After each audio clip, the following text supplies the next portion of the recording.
ไรเจ้าลาดอกขอรับตัวพี่น้องที่เดินบ้านแม่ทางนาลาลาลาลาลาลาลาลาลาลาลาลาลาพวกเขาขอนาโมมาเจ้าสุขสุขทั้งพลังเจ้าสุขสุขทั้งพลังอายุวันนั้นสมดังใจของผู้ใดมีน้องก็จงเจริญเพื่อนเพื่อนเพื่อนเพื่อนเพื่อนเพื่อนเพื่อนเพื่อนเพื่อนเพื่อนเพื่อนเพื่อนเพื่อนอันสมเขาเรียบบังไฟอันรักผู้สาและปาถนาพอที่ให้ไว้ดีคงจะเลิกว่าลาลาน้องแฟนนาลาลาน้องแฟนนาผู้ฉันก็ลาไว้แล้วสมพงควรควรแล้ว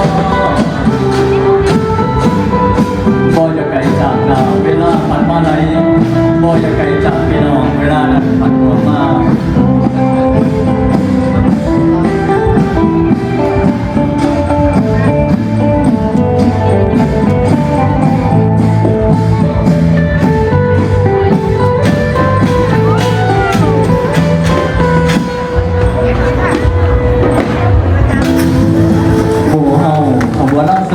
จากโรงเรียนของวิทยาคมขอกล่าวคำว่าขอบคุณและสวัสดีครับขอเสียงปรบมือดังๆเป็นกำลังใจให้กับลูกๆและหลานชาวอำเภอโคราชค่ะ